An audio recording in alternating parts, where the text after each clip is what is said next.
بسم اللہ الرحمن الرحیم اللہم صلی اللہ علیہ محمد صلی اللہ تعالیٰ علیہ وآلہ وسلم. السلام علیکم. بھلی کاٹو اسٹریٹ فارورڈ तलाजत हुई. अॼु असां ॾिठोसीं कि बिलावल भुट्टो ज़रदारी साहब बि उहा ई ॻाल्हि कई जेको मां कल्ह जे प्रोग्राम में पंहिंजे महिमाननि खां पुछां पियो कि अगरि अमरीका चए कि मां मसइला कश्मीर हल करण लाइ तयारु आहियां, मां विच में पवंदुमि, सॉलिसी कंदुमि ऐं इहो मां तव्हांखे प्रॉब्लम सॉल्व करे ॾींदुमि अगरि पाकिस्तान इसराइल खे मञे वरिते. ऐं छो जो करे हिन महिल डोनाल्ड ट्रंप जी बी टीम ठहियलु आहे ऐं उनजो कमु इहो आहे कि दुनिया जे मुस्लमान मुल्कनि खे इज़राइल तस्लीम कराइणो आहे. इहो मिशन आहे हिन महिल डोनाल्ड ट्रंप जो. ऐं यकीनन डोनाल्ड ट्रंप जी हिन ॻाल्हि ते बिलावल भुट्टो ज़रदारी साहब बि पंहिंजो नैरेटिव ऐं पंहिंजो नज़रियो पेश कयो, जंहिंखां पोइ इहो वाज़े थो थी वञे त अगरि इज़राइल चाहे थो कि दुनिया, ख़ासि तौर ते मुस्लिम दुनिया हुनखे मञे वठे, त ज़रूरी इहो आहे कि जेको वेस्टर्न दुनिया आहे हुनखे बि फ़लस्तीन करिणो पवंदो.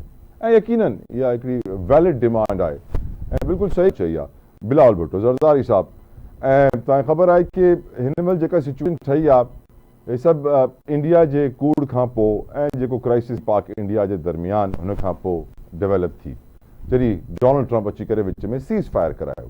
हिकु त मां प्रोग्राम जो आगाज़ हिन ॻाल्हि सां बि करणु थो चाहियां कि सुभाणे जो ॾींहुं 16 मई जो ॾींहुं पाकिस्तान भर में यौम तशक्कुर जे नाले सां मल्हायो वेंदो. पाकिस्तान जा जेतिरा बि फेडरल कैपिटल ऐं प्रोविंशियल कैपिटल्स आहिनि उते जी सलामी ॾिनी वेंदी, उते शोधा जी यादगारनि ते गुल चढ़ाया वेंदा ऐं उते तव्हांखे ख़बर आहे ख़ुसूसी दुआया तकारीब जो एहतमाम कयो वेंदो, जुमे जे नमाज़ ते ख़ासि ख़ुतबो हूंदो ऐं हिन ॻाल्हि खे सेलिब्रेट कयो कि जेका फोर्स सां असांजी अफ़वाज जवाबु ॾिनो आहे भारत खे ऐं भारती बयानीअ खे जंहिं तरीक़े सां शिकस्त ॾिनी आहे हुन जी सेलिब्रेशन हूंदी ऐं अलाह साईं जो शुक्र अदा कयो वेंदो दुआनि सां, ख़ुसूसी तक़रीबनि सां. ऐं असांखे इहो यादि रखणु घुरिजे त मार्का हक़ जी जेका तारीख़ी फतह आहे हो अचण वारे ॾींहंनि में असांजी क़ौमुनि खे यादि रहंदी ऐं उहो सदाईं शुक्रगुज़ार हूंदी पाकिस्तानी फोर्सिस जी, अफ़वाज पाकिस्तान जी, जे पाकिस्तान जो दिफ़ा कयो.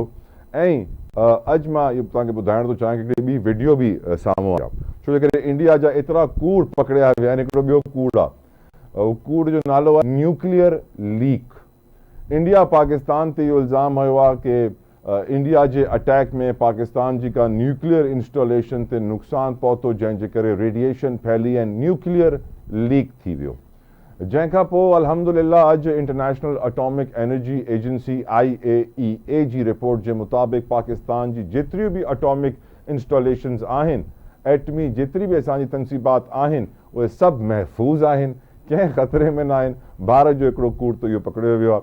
ऐं इन जे हवाले सां मां तव्हांखे ॿुधायां कि असांजे तर्जुमान दफ़्तर ख़ारजा साहब बि जेका ॻाल्हि कई आहे, शफ़क़त अली ख़ान साहब, हुननि ॿुधायो आहे त पाकिस्तान जे न्यूक्लियर एसेट्स खे IAEA सेफ डिक्लेयर करे छॾियो आहे. गॾु गॾु इहा बि असांखे यादि ॾियाराई आहे असांजे तर्जुमान दफ़्तर ख़ारजा त इंडिया में केतिरी बार न्यूक्लियर लीक थी चुकियो आहे. जी हा, तव्हांखे यादि रखणु घुरिजे कि पुठिएं साल जेको भंबा में एटॉमिक रिसर्च सेंटर आहे इंडिया में, उतां हिकिड़ी रेडियो एक्टिव डिवाइस चोरी थी वई. असांखे यादि रखणु घुरिजे 3 दफ़ा इहो थी चुकियो आहे कि 3 मुख़्तलिफ़ इंसिडेंट्स में जेको रेडियो एक्टिव मटीरियल आहे जंहिंजो नालो ॿुधायो थो वञे कैलिफोर्नियम, जंहिंजी वर्थ को $100 मिलियन खां मथे हुई, उहो चोरी थी चुकियो आहे इंडिया मां. ऐं कमाल ॻाल्हि इहा आहे त उहो डार्क वेब ते बि अवेलेबल हूंदो आहे. हाणे इहो सॼो इल्ज़ाम पाकिस्तान ते हणियो आहे कि Pakistan is involved in nuclear leak, but हक़ीक़त इहा आहे कि इंडिया में पाण हिकिड़ो न्यूक्लियर लीक थिए पियो, हले पियो, जंहिंजो इम्पैक्ट अचण वारे ॾींहंनि में ॾिसंदासीं, जंहिंजे करे हू हाणे असां ते अॻु में इल्ज़ाम थो हणे. ख़ैर, मेरे साथ मौजूद गुफ्तगू करने के लिए इस वक्त आसमा वदूद साहिबा, बहुत बहुत शुक्रिया मैडम आपकी कीमती वक्त के लिए, जज़ाकल्लाह खैर. इंटरनेशनल रिलेशंस की एक्सपर्ट है आसमा साहिबा. मैं कल से एक सवाल पूछ रहा हूँ, मैं उस पर आपका भी ओपिनियन चाहूँगा कि अगर डोनाल्ड ट्रंप कहता है कि आप के लिए मैं सालिसी का किरदार अदा करता हूं और मैं मसला कश्मीर हल कर देता हूं और आप इजराइल को तस्लीम कर लें, तो हमें क्या करना चाहिए आपकी नजर में? आसमा वदूद साहिबा. आयशा, एक स्प्रे बॉटल में ना साफ सा पानी डाल के रख लो. थोड़ा सा एलैबोरेट करें मैडम, नहीं समझ में आपका ये आंसर मुझे. I think she can't hear me. खैर, वी विल कनेक्ट अगेन. खैर, अॻिते था वधूं. तव्हांखे ॿुधायां कि न्यूक्लियर लीक जे हवाले सां असांजे दफ़्तर ख़ारजा साहब जे तर्जुमान असांखे ॿुधाए छॾियो, पोइ हुननि पाकिस्तान ते इल्ज़ाम हणणु शुरू करे छॾिया कि न्यूक्लियर लीक आहे, पोइ IAEA क्लैरिफाई करे छॾियो। आसमा साहिबा, can U hear me madam? आपको मेरी आवाज़ आ रही है? आसमा साहब, आपको मेरी आवाज़ आ रही है? I don't think she can hear me. Right. So हिन महिल मां कल्ह खां ई ॻाल्हि कयां पियो त डोनाल्ड ट्रम्प जो त इहो ई प्रेशर आहे। ख़ैर, इहो एटमी लीक जो ड्रामो ख़तमु थियो। मां तव्हांखे हिकिड़ी वीडियो ॾेखारणु चाहींदुमि। इहो भारतीय सेना, जेका भारतीय आर्मी आहे, हुनजो हिकिड़ो फ़ौजी आहे, हुन हिकिड़ो बयानु ॾिनो आहे ऐं हुन बयान में ई मोदी खे ज़लील करे छॾियो आहे। हुननि ॿुधाए छॾियो आहे कि कीअं मोदी पहलगाम अटैक करायो आहे ऐं हिन में तमामु त जेके एविडेंस साम्हूं आया आहिनि उहो मोदी जे हथ खां थियल कम आहिनि।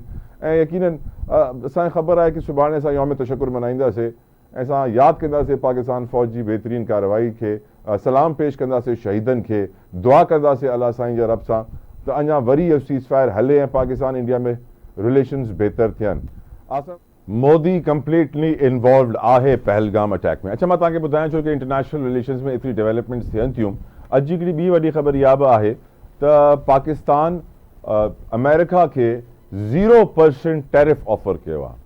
मां तव्हांखे हिन जो मतिलबु ॿुधायां। छा थियो त असां जेका बि शइ अमेरिका खां इम्पोर्ट कंदा आहियूं, घुराईंदा आहियूं पाकिस्तान, त हुन ते हिकिड़ो टैक्स हणंदा आहियूं। उहो तक़रीबन 50% खां मथे आहे। ऐं पोइ जॾहिं अमेरिका टैरिफ वॉर शुरू कई त हुन पाकिस्तान ते टैक्स हुयो 30-40% जे क़रीब, ऐं पोइ बि असांजो टैक्स वधीक हो, हुनजो टैक्स घटि हुयो। पर चाइना ते हुन 115% टैक्स हणी छॾियो, जेको इलाही वॾो अमाउंट हुयो, जंहिंखां पोइ हाणे उहो टैक्स हुन वापसि वरितो आहे ताकी पाक चाइना रिलेशन्स ऐं ट्रेड वापसि बहाल थी सघनि।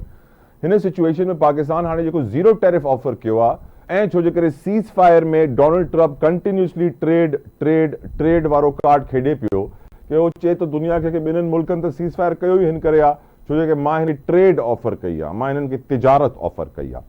त हाणे पाकिस्तान बि हिकिड़ो सुठो क़दम कयो आहे त हुननि तिजारत में अॻिते वधी करे 0 टैरिफ ऑफर करे छॾियो आहे कि वधि में वधि ट्रेड थिए, वधि में वधि माशी बहाली थिए, फ़ाइदो थिए। IMF जी जीअं किस अची त यकीनन हे सभु शयूं कनेक्टेड हूंदियूं आहिनि, हिन में बि कोई शक न आहे। त इहो 0 टैरिफ वारी हिकिड़ी पॉलिसी आई आहे बजट खां अॻु में। मां सम्झां थो कि हिकिड़ी सुठी ख़बर आहे ऐं हिन ते अमल करे माशी बहाली अची सघे थी, असांजी तिजारत वधी सघे थी, मईशत खे वॾो फ़ाइदो थी सघे थो, छो जो करे बजट बि अचे थो। ऐं बजट जे हवाले सां सुठी ख़बर इहा बि आई सिंध जे वासियुनि लाइ कि असांजे वफ़ाक़ी वज़ीर ख़ज़ाना जी तरफ़ां इहो चयो वियो कि हिन बजट में सखर कराची मोटरवे लाइ बजट रखियो वेंदो। वफ़ाक़ी बजट में जेको जून में अचण वारो आहे, मां सम्झा थो इहो सिंध जे रहण वारनि लाइ, सिंध जे वासियुनि लाइ, सिंध जी धरती लाइ सुठी ख़बर आहे, छो करे इहो मोटरवे अलाए कॾहिं ठहणु घुरिजे हा, अञा ताईं कोन ठहियो आहे। अॼु हिकिड़ी ॿी इंट्रस्टिंग न्यूज़ मां तव्हांखे ॾियां। अॼु opposition upper house of the parliament senate में जेका गुफ़्तगू कई, हुनमें शिबली फराज साहब जो चवणु हुयो त पाकिस्तान हिकिड़ी वॾी कामयाबी हासिल कई आहे। सॼे पाकिस्तान खे इहा ॻाल्हि ख़बर आहे हिन महिल, ऐं हिन कामयाबी जे दौर में असांखे घुरिजे कि असां सोचूं ऐं पंहिंजा जेके इंटेलेक्चुअल माइंड्स आहिनि हुनजी ब्रेन स्टॉर्मिंग करायूं, थिंक टैंक्स खे हिन ॻाल्हि ते कम ते लॻारायूं त हिन कामयाबी मां असां कीअं पंहिंजा वधीक टारगेट्स अचीव करे वधीक फ़ाइदो खणी था सघूं मुमलिकत पाकिस्तान लाइ। ऐं यकीनन हिन ॻाल्हि में को शक न आहे कि असां जॾहिं बि ॾिसंदा आहियूं कि कंहिं बि हस्ती जे लाइ, कंहिं बि मुल्क जे लाइ, कंहिं बि एंटिटी ऑर्गेनाइज़ेशन लाइ चैलेंजिस कहिड़ियूं आहिनि त अॻु में एक्सटर्नल ॿाहिरां जी मुश्किलात ॾिसंदा आहियूं, पोइ अंदरूं जी। हाणे असां ॿाहिरां जी हिकिड़ी वॾी मुश्किल सां सॉल्व करे वरितो आहे, अमेरिका जी मदद सां सीज़ फायर थी वियो ऐं पाकिस्तान आर्मी जी जवाबी कार्रवाई सां सीज़ फायर परेशान थी विया। हाणे हिन सीज़ फायर सां असां कीअं बहितरीन अपॉर्चुनिटी पंहिंजे मुल्क लाइ ठाहे सघूं था। जीअं हाणे तव्हां ॾिठो कि ट्रेड जो कार्ड ऑफर थियो ऐं ट्रेड कार्ड ते असांजी मुल्क इहो फ़ैसिलो कयो कि असां अमेरिका खां ट्रेड कंदासीं 0% टैक्स, जंहिंसां कॉन्फिडेंस वधंदो, ट्रेड वधंदो, क्वांटिटी वधंदी, सुठो कमु थींदो ऐं ॿिन्हिनि मुल्कनि जो फ़ाइदो थींदो। हिन ई तरीक़े सां असां ॿी कहिड़े पॉइंट्स ते ॿिया कहिड़ा अहिड़ा एवेन्यूज़ आहिनि जिथे अञा हिन सिचुएशन सां फ़ाइदो खणी करे पंहिंजे मुल्क जो भलो करे सघूं था। ऐं शिबली फराज साहब सेनेट में इहा तकरीर कई ऐं हुननि जो इहो मञणु हुयो कि अगरि तव्हां इमरान ख़ान खे अॼु रिहा करे छॾियो त दुनिया में इहो मैसेज वेंदो, इमेज वेंदो कि पाकिस्तान न रुॻो पंहिंजी एक्सटर्नल चैलेंजिस सां निपटे वरितो पर इंटरनल चैलेंजिस ते बि क़ाबू पाए वरितो। ऐं मां सम्झां थो कि इहो इमेज वञणु सुठो तमामु ज़रूरी आहे, छो कि तव्हां ॾिठो कि हे जेको जंग थी आहे इहा जंग जे मैदान में कोन थी आहे, मीडिया जे प्लेटफॉर्म्स ते वधीक थी आहे। ऐं मीडिया जे प्लेटफॉर्म्स ते इहो इमेजरी ऐं ऑप्टिक्स इलाही मैटर कंदा आहिनि। त हिन करे मुंहिंजी नज़र में अचण वारे ॾींहंनि में असां इहो जल्दी ॾिसंदासीं کہ ایڑا فیصلہ تھین جیسا دنیا میں پاکستان جو پازیٹیو امیج بنی ہے ان سجی سچویشن سا اسا ود میں ود فائدہ کھانی سکوں کہ بریک تا وٹو بریک کھا پو ڈسکشن کنٹینیو کندا سے مہمان بھی ساگے پروگرام میں جوائن کندا تا کتے نے ونجو stay with us keep watching Awaz T V.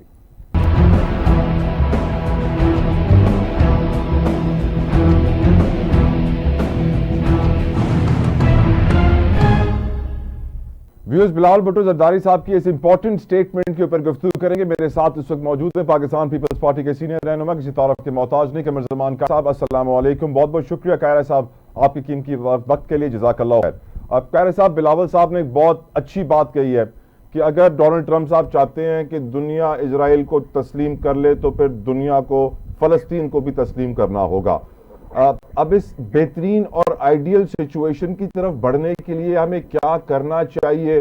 What should done to achieve such a situation? قاہرہ صاحب. دیکھیے گزارش یہ ہے, میں نے وہ ساری سٹیٹمنٹ تو نہیں دیکھی, یہ بڑی حساس سا ایشو ہے, اس کے اوپر میری جو کوئی رائے آپ نے پوچھی ہے میں اپنی ذاتی رائے آپ کو دے سکتا ہوں, مجھے جماعتی رائے کا یا ملک کی رائے کا نہیں پتا. آپ کی رائے کا سر ہمارا بڑا احترام ہے. ساری مسلم امہ کا مسئلہ ہے اور پاکستانی قوم کا اس کے ساتھ بہت حساس تعلق ہے. یہ بات اگر امریکی صدر نے کہی ہے تو اس کے جواب میں اس سے بہتر اور کیا بات کہی جا سکتی ہے کہ اگر کوئی اسرائیل کو تسلیم کرنے کی بات کرنی ہے تو پہلے فلسطین کو تسلیم کرو. پاکستان خود ٹو نیشن جو یا ٹو اسٹیٹ تھیوری ہے اس کو کسی حد تک سپورٹ کرتا رہا ہے, اور بہت سارے ممالک اس کو, سعودی عرب سمیت یا سعودی عرب چھوڑ کے باقی کچھ مسلمان ممالک وہ آلریڈی ٹو اسٹیٹ تھیوری کو مانتے ہیں. تو یہ بات تو ہمارے لیے باعث اطمینان ہے کہ انہوں نے کہا کہ ایک بڑی طاقت اگر ہم سے یہ توقع کرتی ہے تو پہلے فل کر رہے اس کے بعد دیکھیں گے, جو پہلا مسئلہ ہے وہ حل کریں. تو یہ تو ایک اچھا گرم ہے, ایک اچھی سٹیٹمنٹ ہے, ایسا ہی ہونا چاہیے. قاہرہ صاحب ایک سوال جو میں ایکسپرٹ سے کل سے پوچھ رہا ہوں سر, وہ یہ بھی ہے کہ لیٹ سے کہ ڈونلڈ ٹرمپ کہتا ہے کہ میں مسئلہ کشمیر حل کروا دیتا ہوں, آپ اسرائیل کو تسلیم کر لیں, پھر اس وقت ہمیں کیا کرنا چاہیے؟ قاہرہ صاحب آپ کی دیکھیے سوال یہ نہیں ہے, یہ اگر اور مگر کا سوال تو ہے ہی نہیں. ٹھیک, پاکستان کشمیر کے اوپر اپنی ایک پرنسپل پوزیشن رکھتا ہے. پاکستان یہ چاہتا ہے کہ کشمیریوں کی خواہش کے مطابق جو وعدہ ہندوستان کی فاؤنڈنگ سے کیا تھا کہ وہ اپنے مستقبل کا فیصلہ رائے شماری کے ذریعے کریں گے, اور جب وہ مقدمہ اقوام عالم میں لے کے گئے اقوام متحدہ میں, تو وہاں پہ بھی یہ ہندوستان لے کے گیا اور اقوام عالم نے بھی ان کے اس مطالبے کو یا اس وعدے کو انڈورس کیا. ہم تو یہ کہتے ہیں کہ اس وعدے کو پورا کرو, کشمیریوں کو رائے شماری کا حق دو, جو فیصلہ وہ کریں یہ ان کا حق ہے. دوسرا, فلسطین کے اوپر بھی پاکستان کا ایک قومی موقف ہے, اس موقف کی طرف یعنی فلسطین کے معصوم لوگوں کا قتل عام بند کرو, فلسطینیوں کو جینے دو, فلسطین کو تسلیم کرو. اگر یہ باتیں کوئی مان ہے اور اگر کوئی اس طرف سفر شروع ہوتا ہے تو یہ دنیا کے دونوں بڑے فلیش پوائنٹ ہیں, ان کو اگر ایڈریس کیا جا سکتا ہے تو کیوں نہیں, پاکستان کیوں نہیں چاہے گا پاکستان کے فساد میں پڑا رہے. کوئی شوق ہے, ہمارے پاس اتنے وسائل نہیں ہیں, ہمیں اپنے ملک کے شہریوں کا, پاکستان کے 24 کروڑ عوام کا, ان کی فکر ہے. اگر ہمارے مسائل حل ہوتے ہیں اور پرامن طریقے سے, ہم تو چاہتے ہی ہیں کہ ڈائلاگ کے ذریعے مسائل حل ہوں. ہم تو جنگ سے اعتراض کرتے ہیں, ابھی بھی وہ جنگ جس میں پاکستان نے اس مرحلے پہ بڑی کامیابیاں حاصل کی ہیں, اور ہمیں سلام ہے اپنی فوج کو, فخر ہے ہمیں اپنی فوج پہ جنہوں نے بہترین دفاع کیا ہے, اور حکومت نے بہترین ہمارا مقدمہ سفارتکاری میں لڑا ہے. لیکن آج بھی ہم کہہ رہے ہیں کہ ہم جنگ نہیں چاہتے, ہم آج بھی کہہ رہے ہیں کہ آؤ بیٹھ کے بات کرتے ہیں. اگر بات چیت کے ذریعے کوئی طاقت ایک یا چند ملک مل کے یہ مسئلے حل کرا دیتے ہیں تو کس کو اعتراض ہو سکتا ہے؟ بالکل ٹھیک. قاہرہ صاحب, بھارت کا جو آخری جھوٹا حملہ پروپیگنڈا پاکستان پر تھا وہ تھا نیوکلیئر لیک کے حوالے سے. انہوں نے کیمپین ایک پوری چلائی تھی کہ پاکستان کی نیوکلیئر سائٹ کو ٹارگٹ کر لیا ہے, ریڈیشن پھیل گئی ہے, لوگ بیمار پڑ رہے ہیں. اور پھر آج ہمارے دفتر خارجہ کے ترجمان شفقت علی خان صاحب نے جو پریس کانفرنس کی, اس میں یاد دلایا پوری قوم کو کہ 1 سال پہلے ان کے اٹامک ریسرچ سینٹر سے ریڈیٹیو ڈیوائس چوری ہو گئی تھی. 3 دفعہ وہاں پہ جو ایک یورینیم ریلیٹڈ کیمیکل ہے کیلیفورنیم، وہ 3 دفعہ چوری ہو چکا ہے، $100 ملین کا ڈارک ویب پہ بک رہا ہے وہاں پہ، اور واضح ہو جاتا ہے کہ انڈیا کے اندر نیوکلیئر لیک ہو گیا ہے، اور وہ اب پاکستان پہ جھوٹا الزام لگا رہے ہیں، خدا نہ خواستہ ان کی اور کسی بیوقوفی کی وجہ سے کوئی اور نقصان نہ ہو۔ بھارت کی جو شکست ہوئی ہے سر، اس کے اوپر آپ کے تھوڑے کمنٹس جاننا چاہتا ہوں سر۔ دیکھیے، بھارت کی شکست بنیادی طور پہ پاکستان کی اخلاقی فتح ہے۔ الحمدللہ۔ پاکستان نے، یہ یاد رکھیے، ملٹری کی فتح بہت بڑی فتح ہے، لیکن اس سے بڑی فتح پاکستان کی اخلاقی فتح ہوئی ہے۔ ہندوستان پہلے بھی پاکستان پہ الزام لگاتا رہا، اس دفعہ انہوں نے ایک اور بہت لغو الزام لگا کے، اور اس کے پیچھے ایک پوری طرح اپنی تیاری کی ہوئی تھی۔ اقوام عالم میں ان کا میڈیا اور ان کا جو فارن آفس تھا یا ان کے جو باقی محاذ سے کام کر رہے تھے، انہوں نے پورے زور سے ہمارے خلاف عالمی رائے عامہ ہموار کرنے کی کوشش کی کہ پاکستان اس میں شامل ہے۔ پاکستان کی حکومت، ہمارے دفاعی اداروں نے بڑے اپنے اعصاب پہ قابو رکھا اور بڑے تحمل سے اس معاملے کو ڈیل کیا، اور اقوام عالم کو اور ہندوستان کو کہا کہ ہم ایک نیوٹرل اور فیئر انکوائری میں شامل ہو کے ذمہ داری کا تعین کرنے کو تیار ہیں۔ ہم بالکل اس سے اعتراض نہیں کرتے، ہم اقوام عالم کو کہتے رہے کہ آپ آگے بڑھیے، ہندوستان کے عزائم اچھے نہیں ہیں، وہ ہم پہ اٹیک کر دے گا۔ ہندوستان نے ہمارے پانی کو بند کرنے کی کوشش کی، ہم نے کہا یہ ایکٹ آف وار ہوگا، لیکن جب دنیا نے آگے بڑھ کے اس کو نہیں روکا اور اس نے ہم پہ اٹیک کر دیا، تو اس کے جواب میں پاکستان نے جو اٹیک کیا، اس نے دنیا کو بھی شستر کیا، اس نے ہندوستان کو بھی شستر کیا۔ پھر اس نے ڈرون اٹیک شروع کیے، اور ڈرون اٹیکس کے بعد اس نے ہمارے دفاعی اداروں پہ یا ہمارے ایئر فورس کے جو بیسز ہیں ان پہ میزائل حملے کیے، پہلے بھی اور بعد میں بھی۔ ہماری مساجد کے اوپر اٹیک کیا، ہمارے معصوم لوگوں کا قتل عام کیا، اور ہمارے ایئر بیسز پہ اٹیک کیا۔ اس کے جواب میں، یعنی دونوں دفعہ پاکستان نے اپنا دفاعی رائٹ استعمال کیا ہے، اور پھر جب ہم نے جواب دیا تو پھر اس کی چیخیں نکلی، پھر دنیا نے سنی، اور اب سیز فائر ہو گیا ہے۔ یہ جو بات ہے کہ ہندوستان مسلسل جھوٹ بول رہا ہے، کبھی وہ کہتے ہیں کہ جی جو کراچی کا ساری بندرگاہ ختم ہو گئی، کبھی وہ کہتا ہے وزیر اعظم پاکستان جو ہے وہ زخمی ہو گئے ہیں، کبھی وہ آرمی چیف کے بارے میں کوئی خبریں دیتے ہیں، کبھی وہ کہتے ہیں کہ راولپنڈی کا سارا شہر جو ہے وہ ملیا میٹ ہو گیا۔ تو ان کی باتوں کو چھوڑیے، اس کے اوپر پاکستان کے لوگوں کو اپنے دفاعی اداروں کی طرف سے جاری ہونے والے بیان پہ توجہ دینے کی ضرورت ہے۔ ہماری حکومت نے، ہمارے دفاعی اداروں نے کوئی جھوٹ نہیں بولا ہے۔ اگر انہوں نے کہا کہ ہم نے 5 چہرے گرائے ہیں تو 5 چہرے ثابت ہوئے ہیں۔ اگر انہوں نے کہا کہ ہندوستان پہل کر کے ہمارا یہ نقصان کیا، ہم نے کوئی ڈینائل نہیں کی، ہم نے کوئی اٹیک بھی نہیں کیا، ہم نے اپنا دفاع کیا ہے۔ سو پاکستان کے لوگوں کو اس بات پہ تسلی رکھنی چاہیے کہ ہمارے دفاعی جو ہمارے اثاثے ہیں یا ہمارے ایٹمی اثاثے ہیں وہ محفوظ ترین ہاتھوں میں ہیں، وہاں چوری کا کوئی امکان ہے، اور نہ ہندوستان ان کو اس طرح کا کوئی نقصان پہنچا سکتا ہے۔ خدا نہ خواستہ ایسا کوئی وقت آیا تو جس طرح پاکستان نے ان کو باقی چیزوں میں جواب دیا ہے، اس کا بھی جواب دیں گے۔ صرف اس کو اپنے دفاعی اداروں جو اس کے نگہبان ہیں، ہماری اس ٹیکنالوجی کے بھی کہ ہمارے ہتھیاروں کے بھی، ان کی سٹیٹمنٹ، ان کی وضاحت کے اوپر ان کو توجہ دینے کی ضرورت ہے۔ کائرہ صاحب، آج سینٹ آف پاکستان کے اندر یہ بحث ہوئی کہ how should we build on this success, اس کامیابی سے صحیح طرح اپنے اہداف کیسے حاصل کرنے ہیں، اور میں سمجھتا ہوں کہ ہم کافی حد تک صحیح ٹریک پہ بھی ہیں۔ جس طرح ڈونلڈ ٹرمپ نے ٹریڈ کارڈ یوز کیا سیز فائر پہ، ہم امریکہ کو 0 ٹیرف آفر کر دیا ٹریڈ کے اوپر، جس سے ہمارے بہت فائدے ہوں گے۔ لیکن پی ٹی آئی والوں کا یہ خیال تھا سر، شبلی فراز صاحب کہتے ہیں کہ اگر عمران خان صاحب کو بھی رہائی مل جائے تو بڑے اچھے آپٹکس جائیں گے کہ پاکستان نے اپنے ایکسٹرنل اور انٹرنل ایشوز کو ریزالو کر دیا ہے فی الحال۔ آپ کی کیا رائے ہے اس کے اوپر سر؟ دیکھیے، یہ جو ہندوستان پاکستان کے درمیان یہ معرکہ ہوا، جس میں پاکستان کی بے مثال کامیابی ہے، نقصان بھی ہوا ہے ہمارا بھی، لیکن بہت بڑی کامیابی ملی ہے۔ یہ ہندوستان کے عزائم اگر درست نہیں ہوتے، اگر ہمارے جو بیسک ریٹینٹس ہیں وہ دور نہیں ہوتے تو تلخی دور نہیں ہوگی، اور ہندوستان جیسی انتہا پسند رویے والی حکومت جو ہے اس سے کسی بھی بات کی توقع کی جا سکتی ہے کہ کل پھر کوئی ٹینشن شروع ہو جائے۔ سو ہمیں اپنے طور پہ तो इसके लिए तैयार भी रहना चाहिए اور اپنے دفاع کے بارے میں بھی اپنی عوام کے فلاح کے بارے میں بھی دونوں چیزوں کے بارے میں بہت توجہ دینے کی ضرورت ہے. پاکستان کو اور مسلم دنیا کو عمومی طور پہ یہ جو امریکہ کے اندر اربوں ڈالر کی سینکڑوں اور ہزاروں ارب ڈالر کی انویسٹمنٹ کر رہے ہیں ان کو چاہیے کہ یہ اپنے پیسے کو جو اللہ تعالیٰ نے انہیں دیا ہے یہ مسلم امہ کے تعلیم کے اوپر بھی خرچ کریں. ہمارے ملک جو ہیں یہ بھی تعلیم کے اوپر اپنی انویسٹمنٹ کریں, یہ سائنس کے اوپر اپنی انویسٹمنٹ کریں اور ہم خود جب سائنس کے علم میں دسترس حاصل کریں گے خود یہ ہتھیار بنانے کی پوزیشن میں ہوں گے تو دنیا ہمارا مقابلہ نہیں کر پائے گی. سبق نمبر 1 تو یہ ہے.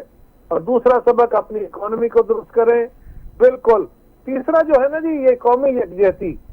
سیاسی طور پہ سیاسی جماعتیں ایک پلیٹ فارم پہ نہیں آ سکتی, یہ پاسبل نہیں ہوتا. اگر کوئی قومی ایشو آ جائے جہاں قوم کے مسائل کے حل کے لیے پالیسیز کا ایشو ہے اس پہ ہر جماعت کی اپنی پالیسی اور اس کا اپنا منشور ہوگا. وہ آج بھی ہے, وہ کل پھر ہونا ہے, اس کے اوپر اختلاف بھی ہونا ہے. لیکن پاکستان کی سالمیت, پاکستان کے وقار یا پاکستان کے مفاد کے اوپر اگر زد آتی ہے تو اس پہ تمام سیاسی اختلافات بالائے طاق رکھتے ہوئے سارا ملک اکٹھا ہو جاتا ہے. اس پہ نہ کل کوئی شک تھا نہ آج کوئی شک. آخری سوال, یوم تشکر آپ کیسے منائیں گے اور قوم کو کیا تلقین کریں گے, وہ کیسے منائیں؟ دیکھیے یہ لمحہ تشکر ہے. بالکل ایک تشکر کا تو یہ نا اللہ کے حضور سربسجود ہو اور اپنے گھوڑے تیار کریں. اور گھوڑے تیار کرنے کا مطلب صرف یہ نہیں ہے کہ آپ دیگر ممالک سے ہتھیاروں کے انبار اکٹھے کریں, وہ بھی لینے ہیں, وہ بھی ضروری ہے. جب تک ہم اپنے ہتھیار پیدا کرنے کے قابل نہیں ہوتے اور اپنے ہتھیار پیدا کرنے کا رستہ, اپنی اکانومی درست کرنے کا رستہ, دنیا میں باوقار اور طاقتور قوم بننے کا راستہ علم کا رستہ ہے, اس کی طرف آنے کے لیے اپنے وسائل پیدا کر کے خرچ کرنا ہوگا. یہی بہتری کا راستے ہیں. Thank you so very much Qamar Zaman Kaira sahab آپ کے قیمتی وقت کے لیے. ویورز تا قمر زمان قائرہ صاحب جی ॻाल्हियूं ॿुधी मां सम्झां थो उन्हनि जेको मशवरा ॾिना आहिनि हुन ते असां अमल करे वठूं त कामयाब थियण सां असांखे कोई कोन थो रोके सघे. मूंखे इजाज़त ॾियो, तव्हां सां मुलाक़ात थींदी. अंटिल नेक्स्ट टाइम, अल्लाह हाफ़िज़.